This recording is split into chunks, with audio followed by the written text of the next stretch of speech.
Ok, bah du coup, bonjour, on va se retrouver donc maintenant pour ce quart de heure top 4 qualifier entre ici à cette IFA Gaming Festival en présence de Exo, joueur du Puy-en-Velay, face à Wadax, bon joueur clermontois, membre de la SPN, petite pépite clermontoise en soi, vraiment étoile montante ces derniers temps. Complètement.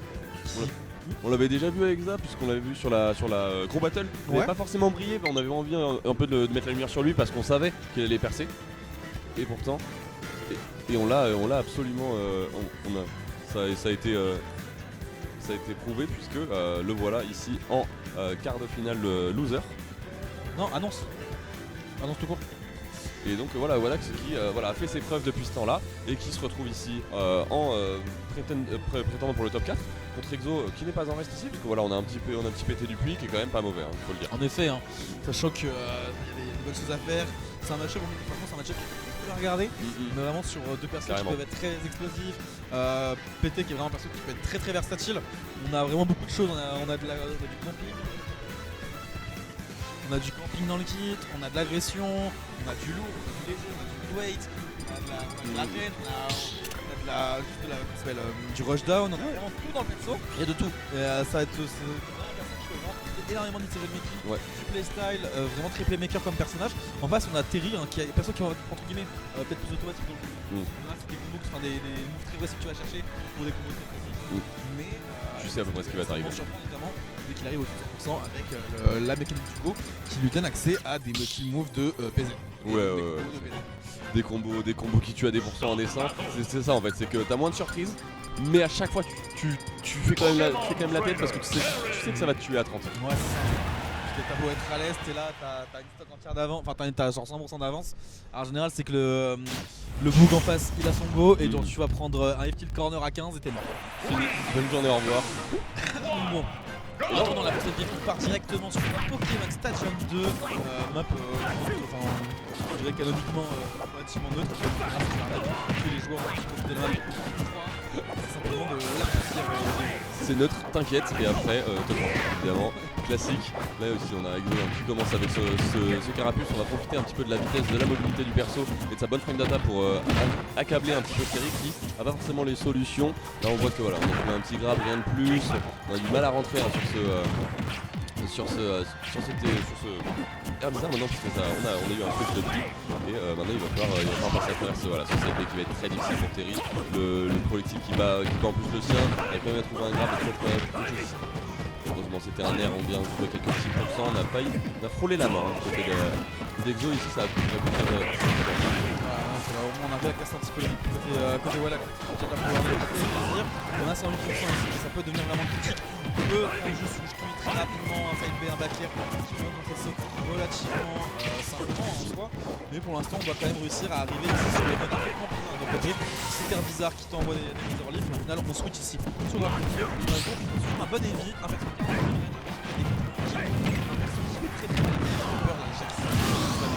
en plus on a dit un peu à l'ouest, on a dû sauter sur la et du coup on se fait surprendre par exemple. C'est pas grave, 152% sont pétés. HF c'est pas maintenant la sauce et c'est ça. Ouais, alors il va le coup directement, on a fait un bon petit programme classique. Et là voilà, on a un retour sur Carapuce. On a vu que Wadax il a eu beaucoup de mal sur la première stock, on prend énormément de pourcents directement. On sait pas en fait comment gérer la vitesse de Carapuce et on continue à aligner les pourcents à 80% des matchs sans avantage. Ça peut être très dangereux et le downer c'est arrivé là. Il y a hyper précis, hyper propre, les deux switch comme il faut. Et voilà, on est de retour sur Carapuce comme si c'était rien passé alors qu'il a perdu. Ouais, il y a une stock d'écart entre les deux, une minute frère et pourtant il s'en est passé des choses, mais là va falloir un très bon niveau de jeu si on veut espérer au moins prendre sur le gaming qui peut être assez important dans ce set.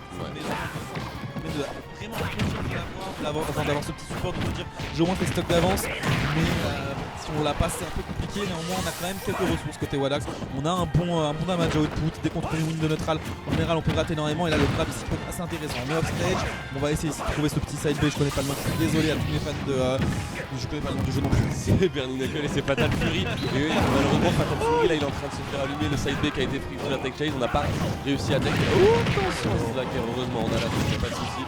On arrive à Terry mettre un up smash, là c'est très difficile pour Terry qui a le go, on en parlait tout à l'heure. Ça peut terminer les stocks très rapidement, donc heureusement on a fait dans le mauvais sens pour Gazer. Et on va quand même réussir à remonter malgré tout, c'est très dangereux parce que là on a tout et rien. Encore une fois là, on l'a raté, là les doigts sont plus là. C'est un classique, ça rentre tout seul, mais là c'est dommage, on a raté 2 kills confirment qu'on aurait pu avoir et ça aurait pu nous enlever une sacrée épine du pied. Là,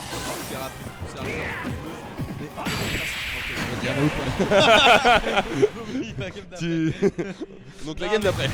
Je voyais que tu passes là, il y avait Carapuce au début. Ça connecte sur F-Cheat, ça connecte sur Buster Wolf. Il avait 15% corner, il était mort. Oui, mais bien sûr. Je le voulais ce moment. Moi je le voyais. Mais évidemment, je l'ai vu, bien sûr. Évidemment, je le voyais tous les jours. C'est combien de fois t'es là, tu perds ta stock contre Terry, tu te dis c'est bon, il a 100%, c'est tranquille. Tu prends un combo, t'es mort. Mais pas plus tard qu'hier. Tu vois, au final, vraiment un match intéressant parce qu'en tant que tel, le match est vraiment assez even. Le match est vraiment assez even, mais si t'as le malheur de te faire edgeguard, si tu prends la place, vraiment les pattes classiques, regardez ça, c'est la sauce. Ça, c'est vraiment extrêmement de rigueur sur les avantages of stage. Sinon, tu vas perdre des stocks extrêmement tôt et après, c'est très compliqué de taper le revers. Et là, on arrive à trouver une phase quand même pour le Terry. On a vraiment cette qui est assez bien utilisée de la part d'Exo. Il n'a pas forcément beaucoup de réponses. L'ami Wadax contre Wadax, on peut prendre souvent et on se fait déjà c'est une situation qui était à son avantage. Heureusement, on arrive à sortir du H-Trap tranquillement. On n'a pas encore de switch, hein, malgré les points qui commencent à monter. Du côté de Terry, on cherchait un diablock. On cherchait un diablock. On voulait beaucoup plus ici, on n'arrive pas à trouver le kill, mais on a le go qui commence à se charger. Là c'est un petit peu le danger de rester sur Carapuce à ce moment là, c'est que on en parlait tout à l'heure, tu meurs de tout et n'importe quoi. Et ils ont du mal ici à... Et voilà, on a réussi à concrétiser avec le switch sur Herbizarre, 64%. On repasse sur Carapuce, on a envie d'aller chercher des petits pourcents. Là on trouve un grave, on continue cette petite phase d'avantage qui trouve déjà 40%, on le voit. Exo... Voilà, qui déroule, on le sait, contre le Carapuce il a aucune chance et on arrive même à faire un petit switch sur Herbizarre pour prendre la deuxième stock. La phase d'avantage qui continue, Exo qui s'arrête plus, ça fait 30 secondes que Terry il a pas touché le stock et qu'il a pas touché le Carapuce. Ouais, truc assez dingue, frère, t'es là, tu regardes 2-3, tu vas vite fait la régie et c'est un 3 stock clair net précis qui est instauré par Exo. On a imposé le style du puits-en-velay. Simple et efficace, mon chevalier. Hein. Voilà, mais c'était là c'est. Moi je le match, c'était là, je crois qu'il y a les micros, tu vois. Je prenais la tête 2 minutes et la game est finie. La game est terminée, c'est vrai que là t'es un petit problème de micro, un petit problème de ci, de ça. Même moi j'étais là, j'ai tourné l'œil, il a perdu une stock. Et après il a repris 30%, je suis bon. Ouais. Quand est-ce que ça s'arrête? Ça ne s'est pas arrêté, c'était ça la réponse. Coup au moral pour le joueur SPN. Là où la game d'avant était OP Revenish. Là on se fait juste complètement distancer, on fait ce qu'il dit quoi. Ouais. Mais complètement, là on a juste vraiment déroulé la game, on a su lire dans les faiblesses du désavantage de Wadax et puis ça s'était terminé en une petite minute quoi. Rien de... On passe sur le type à la grosse épée, on passe sur l'ami Sephiroth, un counter pick que joue pas mal Wadax, un petit peu moins ces derniers temps où il était surtout sur Terry, parfois sur Palu et un petit peu sur Cloud, et là on le revoit un petit peu ces derniers temps, il essaie de le rejouer en espérant pour lui que ça va peut-être faire la diff ici, mais pour l'instant c'est des big games un peu compliqués. On se fait en plus dragdown ici par le NR, mais tout va bien, on arrive à revenir. Moi l'avantage c'est sûr par rapport à Terry, t'as une Rico beaucoup plus permissive, les donners, genre tous les dragdowns, toutes les sauces que tu prends dans un type of stage, elles auront un peu moins d'impact dans le sens où si ça te tue pas straight, en général tu pourras revenir. Donc ça va peut-être faire la diff au moins sur cette partie là. Ouais, puis t'as ce gros B là qui vient de faire exactement quand tu charges, là t'as une énorme hitbox, ça peut te permettre des fois de te sauver des dernières bizarres, des petites sucreries que tu peux te prendre, les petits ledge, etc.